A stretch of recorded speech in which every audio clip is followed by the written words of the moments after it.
Citizen Kane, but even critics have claimed that it was shit in its day. Some films are shit and shit they will stay, but some get better over time because of Nicolas Cage. So which film stays shit forever? And which one's got a little bit better? Second chance movies. No poor bloods were harmed in the making of this podcast.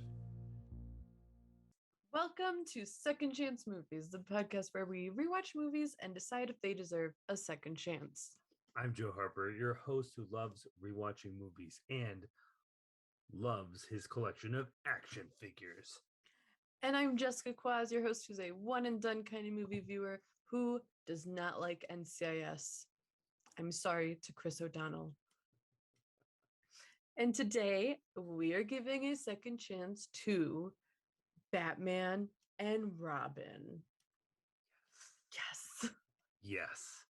All right, guys. I think the reason is pretty obvious why we're talking about Batman and Robin. We're about to get the Batman. The Robert Pattinson as Batman. I'm ready. I'm excited.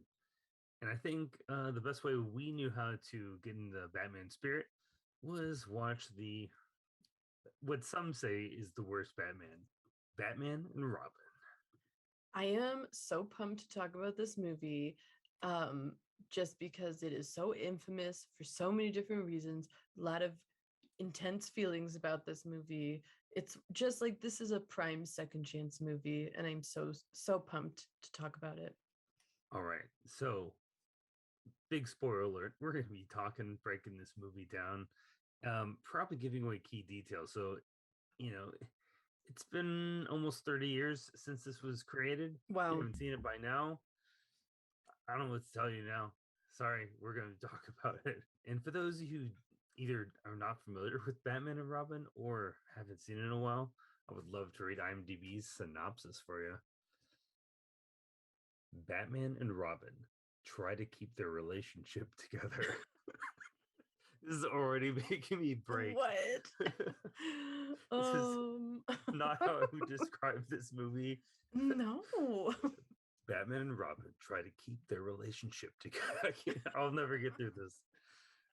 Try to keep their relationship together, even as they must stop Mr. Freeze and Poison Ivy from freezing Gotham City. Okay. It makes it sound like it's her plan too. Yeah, like she also can freeze stuff, and that's not what she's about. There's two separate plans, and they don't really go together, I think. No, at some point, Freeze and Ivy just like kind of become like enemy buds. Like, oh, hey, the enemy of my enemy is my best friend. What's up? Like, the whole Batman and Robin relationship is the most awkward way to start off describing this movie. They try to keep their relationship. It sounds like they're dating. It sounds like they're having like marital struggles, like, and they just want to stick together for the kids. I mean, like, they really are. It's bizarre, and we can get into it more, but there is something like Robin is going through like a really pissy phase in this movie. He's an adult too. He's pretty sure he's man. like, I don't know if he's supposed to be a teen, but he looks like he's in his like late 20s, early 30s. I mean, he's definitely like paying taxes at this point, but he's like pissy. So, Quaz, do you remember your first experience with this movie? Well, I mean, it came out in 97. I watched this movie when I was a kid so many times. I thought this movie fucking slapped. I thought it was it. It was like so cool. I loved it when I was a kid. And as a millennial, I'm sure a lot of us remember this movie from our childhood. But yeah, I watched it so many times. I thought it was just also cool. I thought Batgirl was cool. I was like really into it. And then growing up, coming to find out, like a lot of people fucking hate it. And I was like unaware of that until I became an adult. And yeah, I'm interested in dissecting that. I also was young when this came out. I think I was prime age for this. It was great. I had all the toys. I'd watched the third one. So the I was too young for the first two. I remember my aunt saw the second one and was like, the penguin bit someone's nose off, and my parents were like, that sounds too violent. You're not allowed to watch that. And that was why I never got around to watching that until I was like in my teens and like could have written things on my own. That makes complete sense for the Harpers. I definitely saw that movie when I was really young, and for some reason, I was cool with like the nose biting and the grossness of Danny I DeVito. I definitely remember watching the third and fourth one a lot when because they're more like I don't know, feel like childish, more fun, aimed at the youngsters to get all the toys, and I absolutely bought all the toys. Um, I read a fun fact about this movie Oh, please right do off tell. right off the bat. In later interviews, director Joel Schumacher blamed studio pressure to make the film more toyetic, i.e., a showcase for marketable toys and games. So that's awesome. That is Got me. interesting. Yeah, got you Got hooked. me. And I can see that between like you said, I definitely feel like when I was younger, 3 and 4 were the ones that I watched the most. And now kind of looking back, like there is a certain colorful and like campiness to Batman Forever, but it's Batman and Robin where you get that almost like what is it, toyification of it? Yeah. Like Toyetic. toyetic. I feel that like I totally can see that, and it's interesting that they were just going for that vibe because it makes sense. I think this one feels more like that than three, at least, if I'm comparing it to. Definitely. Yeah. I think 3 was like it's interesting because Schumacher did that as well, but that was more like a happy medium between Dark, yeah, and one fun. dark and fun, and then we just went full like, hey, the kids can watch this. Let's make some fucking money with Yeah, toys. we did watch it. We And sure you know what? did.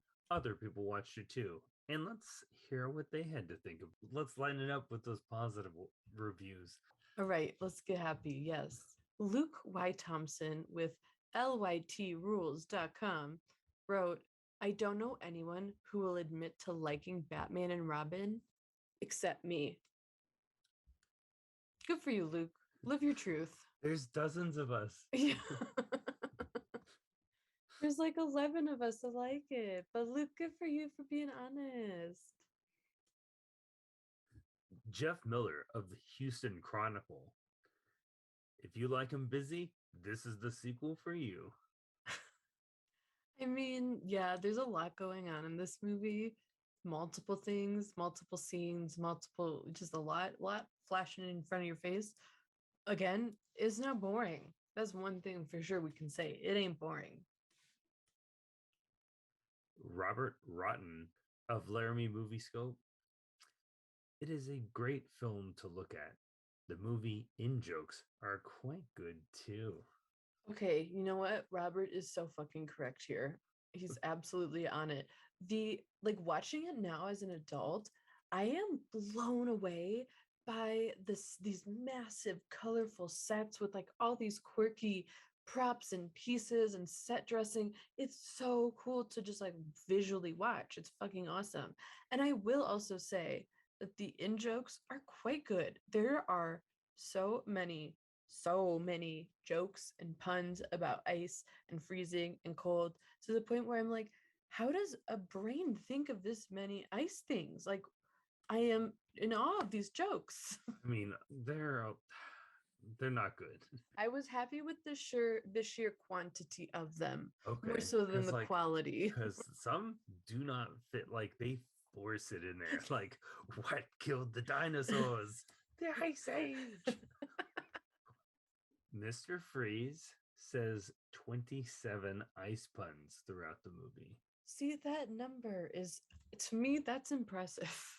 Peter Bradshaw, a well-known film critic from The Guardian, didn't get around to reviewing this movie until 2019. He said, an amiable, almost farcical Batman episode with George in Nespresso mode. Ooh, calling out those commercials. I think George Clooney himself shits on his own performance of this Yeah, movie. he's been known to give people refunds for this movie. Which I just think is really comical. But I will say, like, I don't think he's that bad. And I think I would not call it like Nespresso mode. I don't think he's like a try hard at Batman. I think he's kind of trying to play it like a cool Bruce Wayne. And we can get more into his performance later, but like It just feels like Clooney being Clooney, and I'm okay yeah, with it. I'm okay with it too. There's nothing wrong with Clooney being Clooney. That's why he's so beloved. I think it's time to move on to these negative reviews. Yeah, let's start shitting on this movie because a lot of people did. Liam Lacey of Globe and Mail. Campy costumes can't disguise the incoherent plot, confused performances, and lame script that send this star vehicle spiraling downward. Wow, what a So well dark. worded, well crafted, worded criticism. John Bailey with Flavor Wire said Schumacher is like a bad stepdad who thinks we'll love him if he just feeds us candy all day. Yes, Burton is the daddy in this metaphor, the manic, depressive, annoyingly emo daddy. I hated all of that. um, so I like the Schumacher ones more than Burton. I am way more entertained by the Schumacher ones more, I'll tell you that. I've never been a fan of Burton. I just think it's all like creepy goth stuff, and that's never been my vibe. And that's your vibe. I understand why people like it. It's just not for me. Yeah, I mean, there's definitely things of his like I do like and I did appreciate, but like as his career went on, it was just sort of like, okay, like The staple, you know. I get it, like I get what you're doing. And yeah, I just find like for maybe what they were going for that Batman, it could work, but like yeah, I've always found Schumacher ones are just more exciting. What I think is weird is I think a lot of like older generations than mine would probably always think of like Adam West was like my Batman. That was like a lot of people's Batman growing up. And so when they got like live action Keaton, it was like mind blowing. But this feels more, the Batman and Robin movie feels more like the Adam West campiness. Like Tom Charity with Time Out said the fourth Bat flick finds the juvenile franchise running on empty. Okay, so here's something I want to talk about. okay, Like, it's really interesting that these movies are considered as part of a franchise. And maybe I'm incorrect in this way of thinking, but like, especially like one and two, absolutely, it's Michael Keaton's in both, same vibe, same director, sure. But then like three and four, different Batman, different vibe, different like, so it's so weird to me that like these four are considered to be like together because they're like there's a massive difference. um, first and foremost, Michael Go. I don't know how to pronounce his last name. Alfred. He's in Mhm. all four. That's true. Okay, so he's the connective tissue. I just think again it's interesting that the first two are so different from like three and four. Three and four, we're like, okay, you know what? We're gonna try something fresh and fun, but bring that Alfred guy with us. We like him. Yeah, he's we've cast him, and we are not gonna recast We're unless he sticking. quits.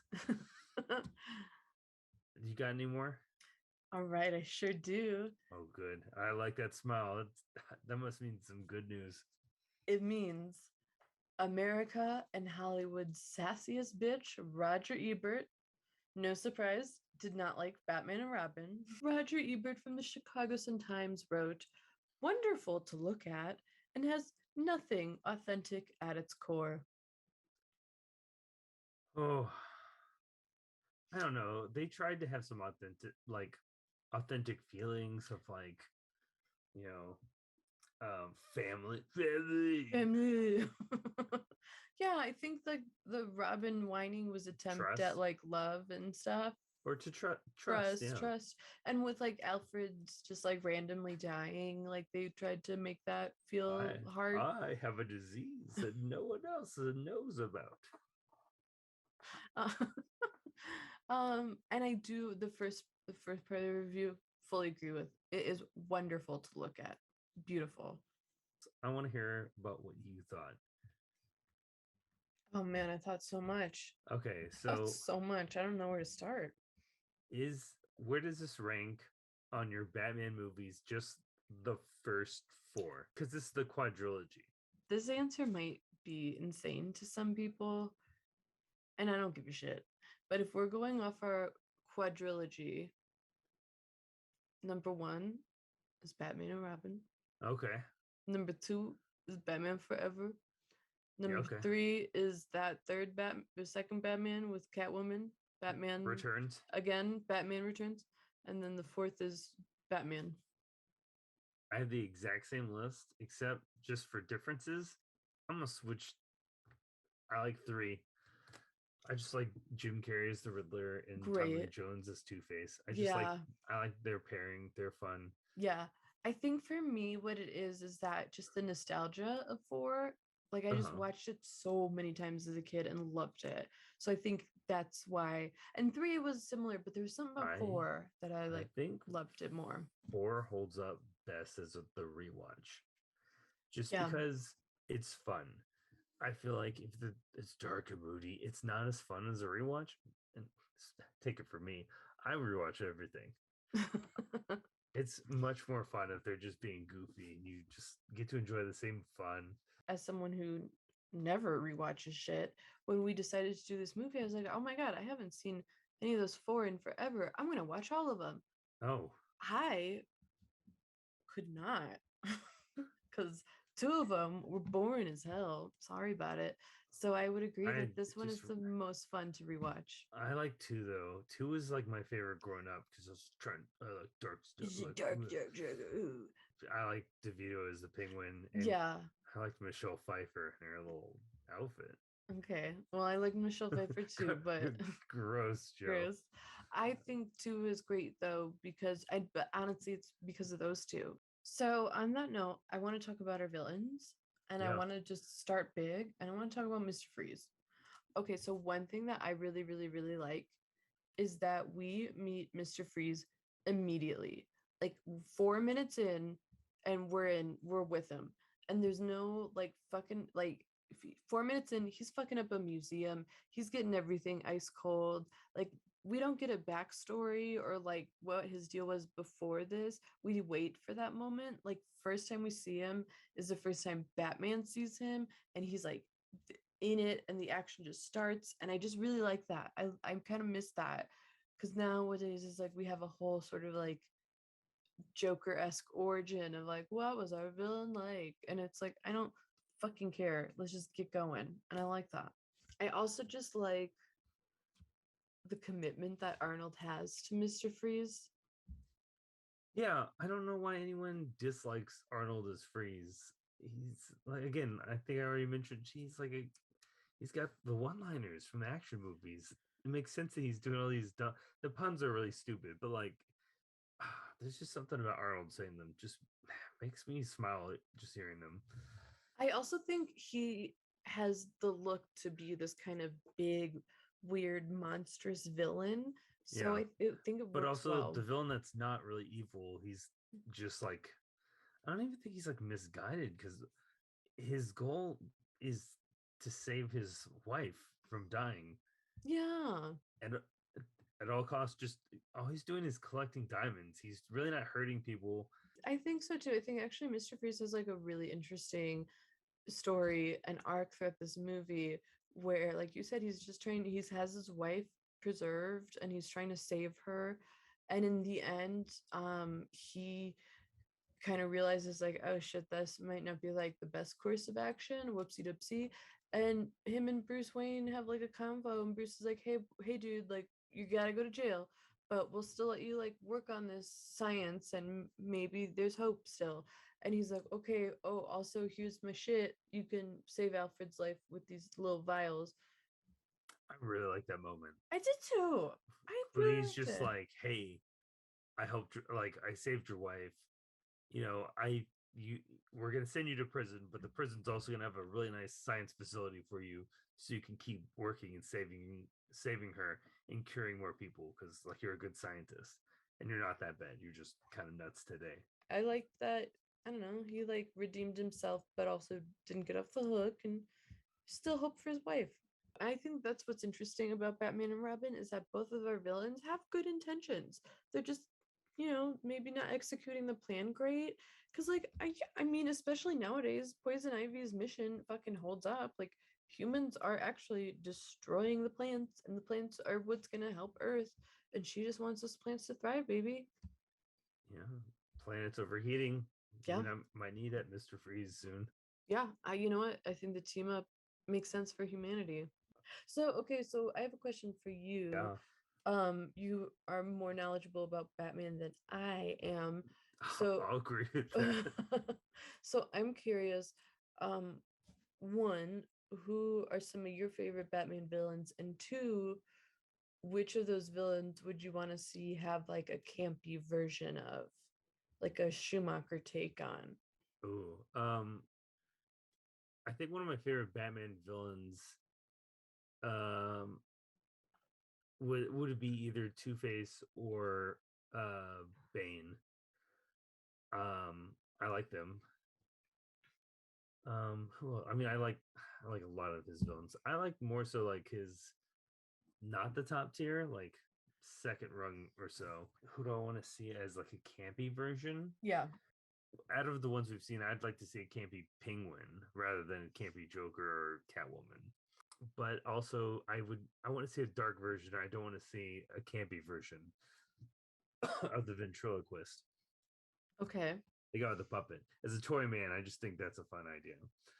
Um, a campy version, it'd be wild to get like a campy Clayface. So okay, while we're on the topic of villains, I think we need to address the bane of it all.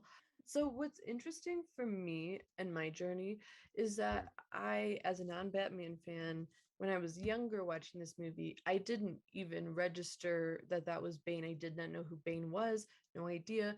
Fast forward a decade plus, we've had the Tom Hardy version, was well aware of that. And now rewatching it now was the first time I realized, like, oh my God, that's supposed to be Bane. I just feel like if I was a fan of like Bane in the comic books and all that, I would probably be annoyed with this version of Bane because he like literally doesn't talk and he's just like Ivy's muscle man and chauffeur. So, Yeah, so like, what's up with that? yeah. This Bane is really dumb. Because all he is a zombie. It was just like, okay, it's the fourth movie. We need to add another villain because we have another bat person. So Makes making it go sense. 3 and 3, Yeah. who can we bring along into the mix that probably if we give him a personality and character, holy shit, that's gonna be too many things. Freeze the world, plant the world. What else are we gonna do with the world? We're gonna bane the world. That's what we're gonna do. Yeah, he's just like a Frankenstein zombie monster in this that just repeats Uma and just follows her blindly for no reason. Her employer, I think, kidnaps like a prisoner. Yeah, I think he's just running like awful experiments on people. And so yeah, Ivy just gets murdered by him next, and then when she arises, she's like, "Bane, come, darling." Oh, what? Why is he following her? She just gets him, so Yeah, he appreciates that. it's not a good Bane. No. It's a fun muscle character. You can call it Bane because it looks like Bane. It doesn't matter. It was the 90s. Let's talk about Uma. We haven't talked about her. Let's talk about Uma. So I think that Uma is really fun in this. Like just really like I like what she's doing here. Um where she's playing kind of kooky but also sexy, which is a fun combo. I also in revisiting this realized that like we very rarely get to see Uma playing something like this. She's usually doing something a little darker or a little more intense. I read Whereas this was this, like her first like blockbuster.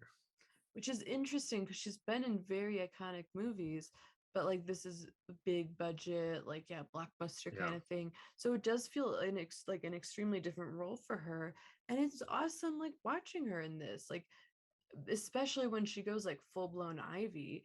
Um, I think like I don't know. I just feel like she gets what is happening here, where Ivy again is using her sexuality, appealing to the men to get what she wants, and has a plan, but is also fucking nutso about it. I think she's a very good example of what the movie could be if people went in with the expectations of like this is a very genre movie of like goofy over the top comic, that's almost slapstick in a way. Like campy is the best word for it. Like go in knowing it. Because if you go in expecting like a serious Batman movie, good action, you're not gonna find it. It's campy as hell, but like so well done.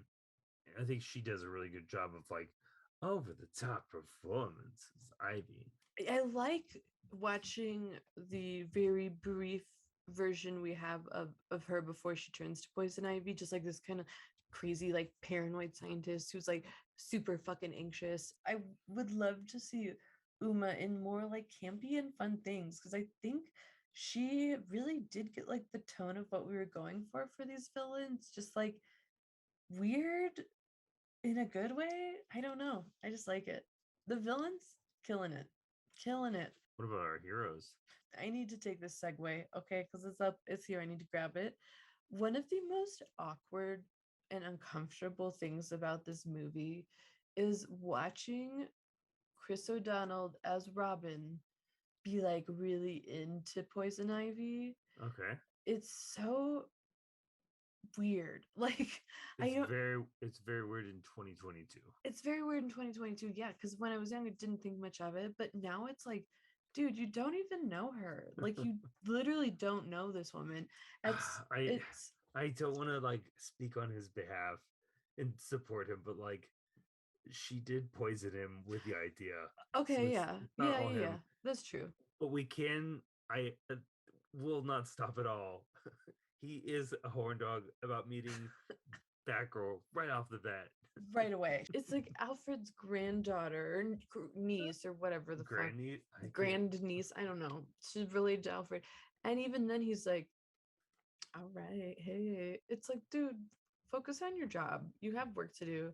What else does he do? What does he do? What else does he do? Like, yeah, he's trying to get it in everybody in this movie. But what's weird, okay, what's also really weird about like him being into Poison Ivy is he also thinks because like I don't know, Bruce just like has a work critique, like, hey buddy, think you could just do this like a little better next time, like you wouldn't mind, like thanks. He's like, you're just saying that because you're jealous that Poison Ivy likes me. It's like, what are we doing now? What is this? What are we doing here? I don't. Well, this is we have this weird dynamic now. The movie, watching it now, critiquing it from an outside lens perspective now, Robin from the get-go is like they really force the Robin is jealous of Bruce, and Bruce is like, I don't want to be a team. So like we're gonna like what?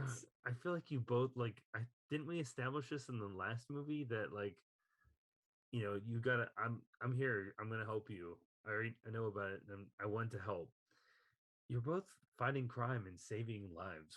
Why are we arguing about you're just partners? That's right. I don't like I don't get it. One person is the boss. You're just partners now. Yeah. One can be a mentor, but you are together. So, and Bruce is the money behind it. So he's like, funding this endeavor for sure. What do you think Robin does all day? Because he doesn't have a job. Whereas Bruce at least has to like, he's gonna go to meetings. Wayne Foundation, yeah. I don't know what Robin is doing at all. So what's Dick Grayson up to? His family died at the job, so he doesn't have that last job. He doesn't work that job anymore. According to this movie, he's into motorcycle races. Like that's a thing he seems to regularly do. I don't know if that's a job. Well, she is. Super weird. She takes his motorcycle, goes to the motorcycle rally. She's all like, hey guys, I'm here to race. How are you doing? But then he also follows her because he's like either wants to go to Pound Town or he's curious what she's doing with his motorcycle. I think it's the latter on that one. Okay. And he shows up and he's also like, oh, hey, yeah, I race. This is my jam. I think Robin literally just like fucking walks around the manor and eats food and plays He video does that games. in this. Yeah, I think he's just like milling about. All right, so yeah, Robin sucks. Rubber lips. Oh my god, when I was younger, the reveal of the rubber lips Yeah. shook me to my core. I could not believe how smart he was. I didn't see it coming. I did as not a see kid. it coming. What?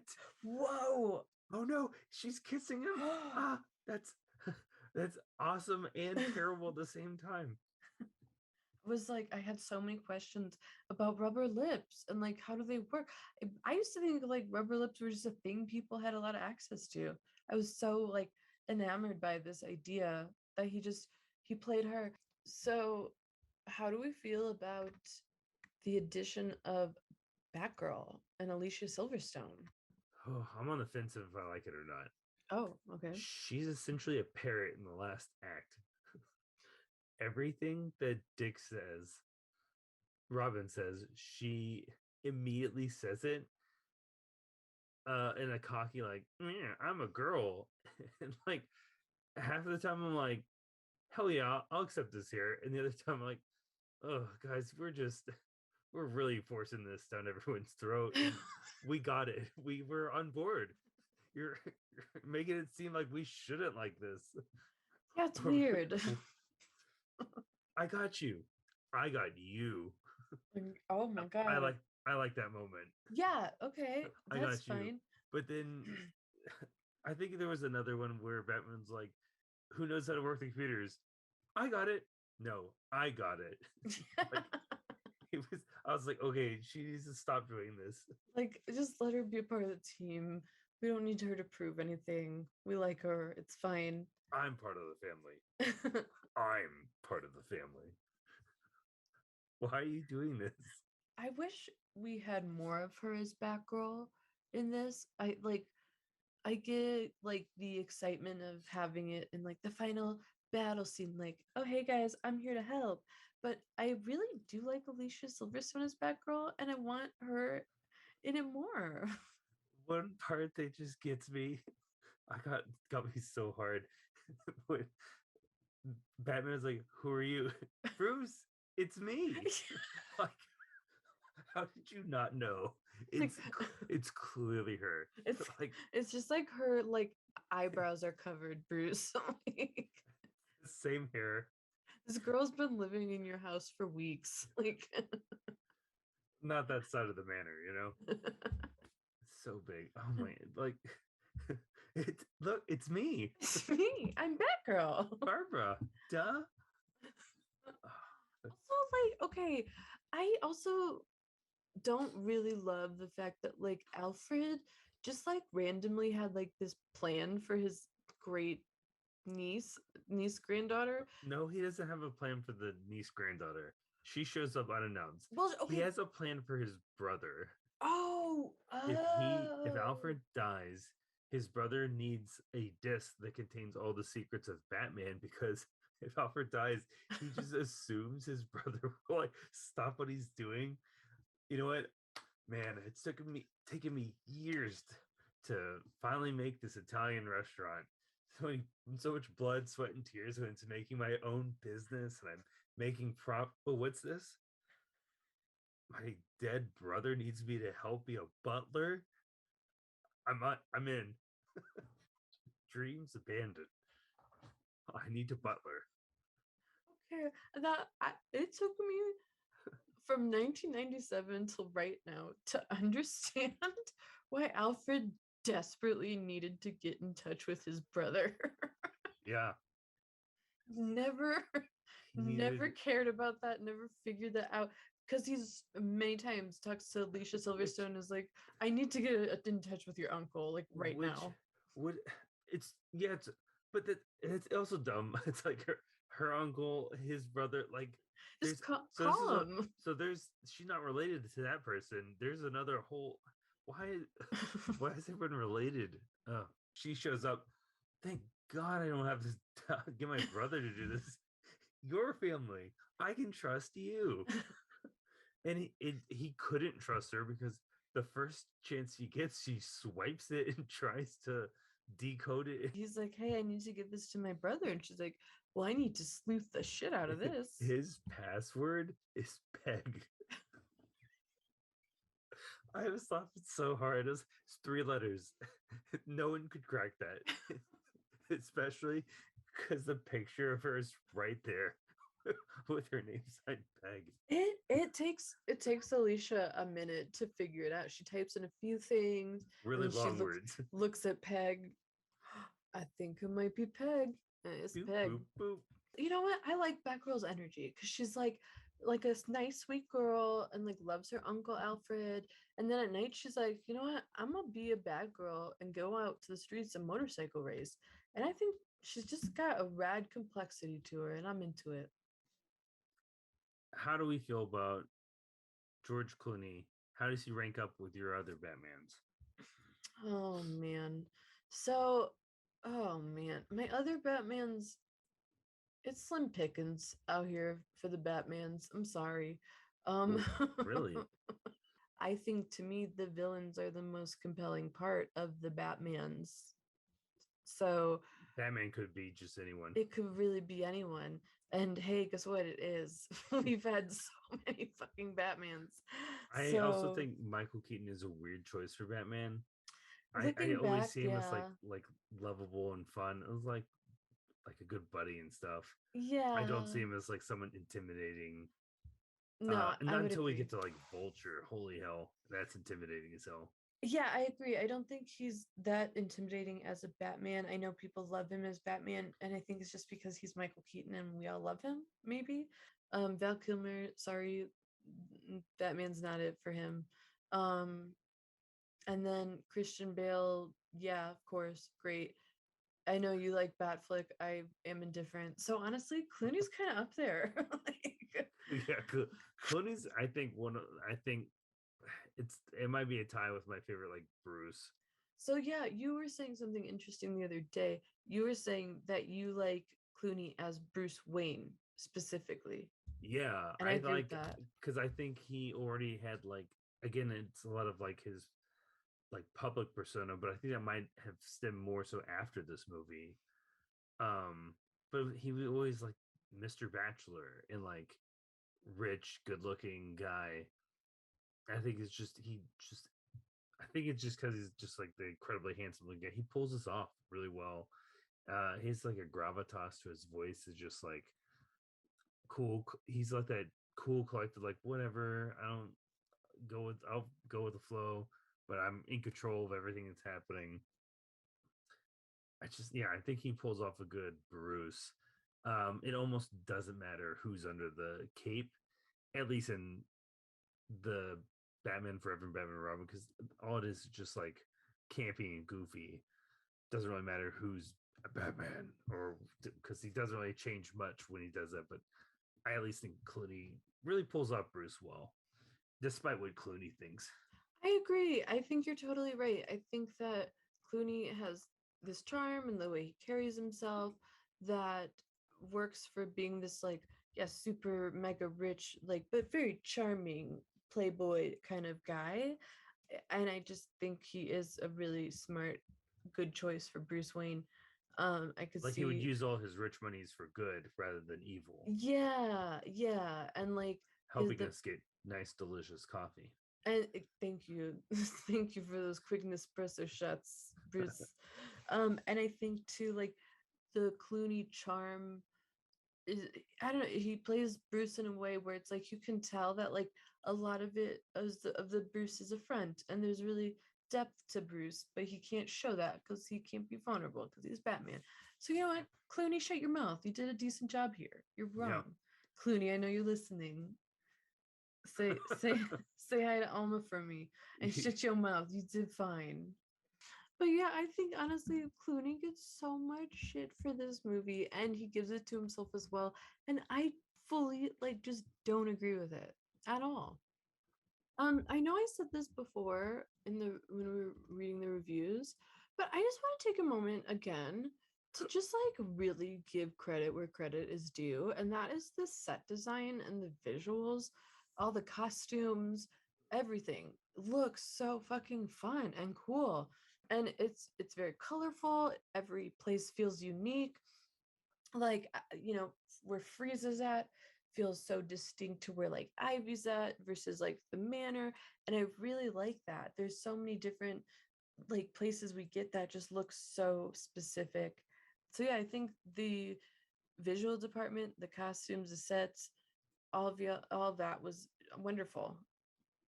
I kind of forgot like how they wrap up the villains.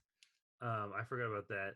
When the plant eats her, I thought, "Fuck, that's a cool exit." Getting eaten by your plant. Yeah. She makes it out though somehow. I don't remember how she dies. She doesn't die. None of them do. What happens to her? Because she just like stops. She gets put back to prison. Oh, okay. With this, and Freeze is like, I'm your cellmate. That's right. And That's right. after knowing she killed his wife, he's absolutely gonna kill her. We get like immediately when Batman and Robin are suiting up at the very beginning of this movie. How can we not have to? This is one of the two things we need to talk about.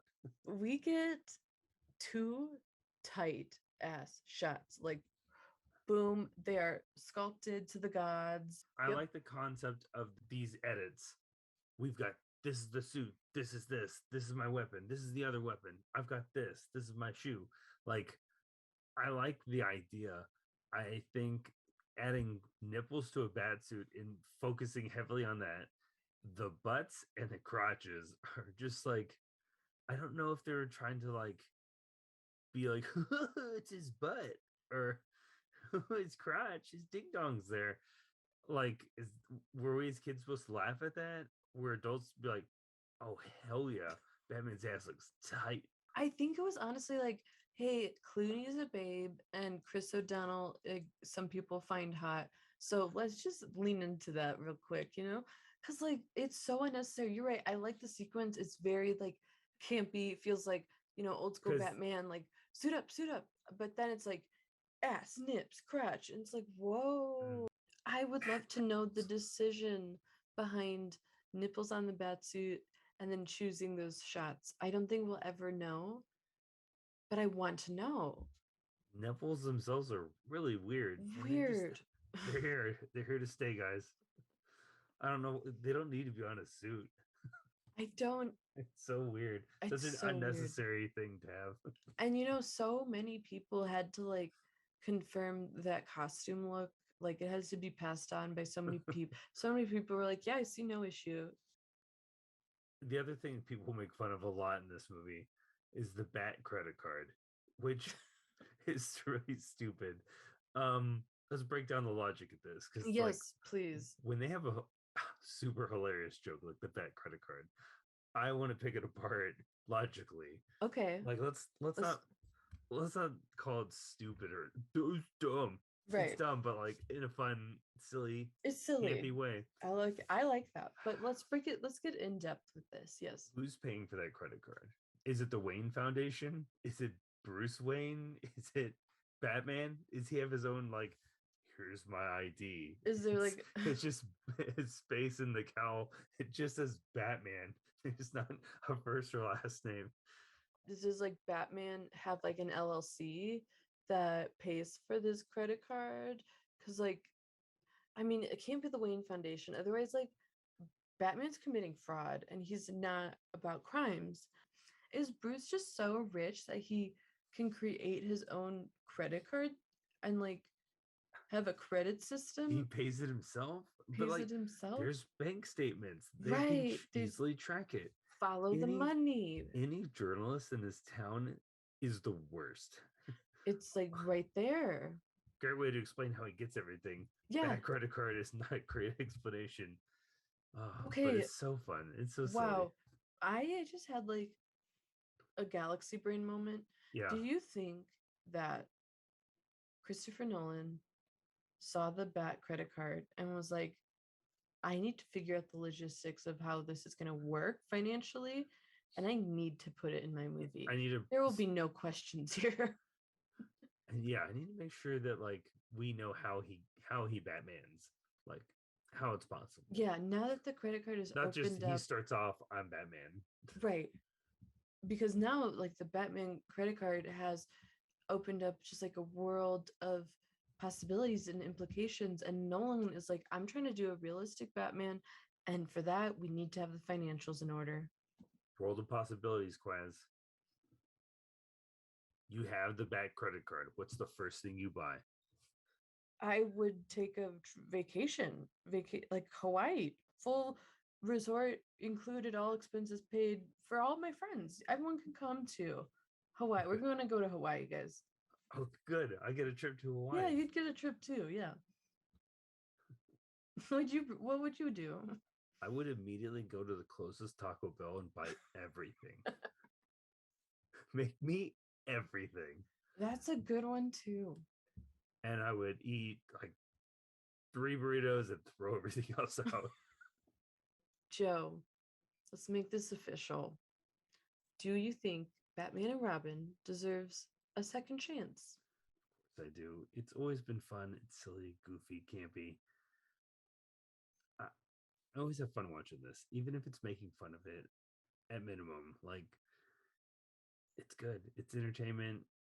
It, a lot of these scenes stick in my head and just, they're fun. I completely agree. I say it absolutely deserves a second chance.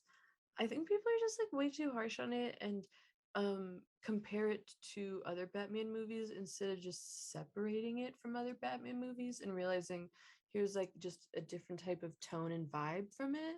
We don't, you know? I feel like we should, as a society, have a Batman movie like every 2-3 years. It can be a different Batman. They don't have to connect, or we can have like Jessica's Batman, Joe's Batman the next year. We go to the sequel to Jessica, then back to Joe's. Like flip flop, leapfrog them. Who cares? Right. I'll be able to know. Oh yeah, that was the same one. That's the same story arc. This is the same story arc. Yeah. And like we already get so much Batman content already. We have so much Batman. It's insane. So like let this one be campy and fun. Like who fucking cares? I think it's at the very least like just really entertaining and really visually appealing. And if you liked it as a kid, like you're still gonna enjoy the hell out of watching it again. Yeah. Nostalgia all over. Straight up. And you know what? Fuck the haters. This movie rocks. I'm a fan. I like it. All right. Well, thank you for listening to another episode of Second Chance Movies. As always, you can find us on YouTube for a visual episode and wherever you get your podcast for an auditory experience, if that's what you prefer. Everything is linked down below, including our Twitter, Instagram, Letterboxd, TikTok. Follow us, be our friend, talk about movies, check out Joe's action figure page, all that fun stuff. A big thank you as always to Beaty McBeatface for our dope theme song. We'll be back next week with another Second Chance movie. What killed the dinosaurs? The Ice Age. Second chance movie.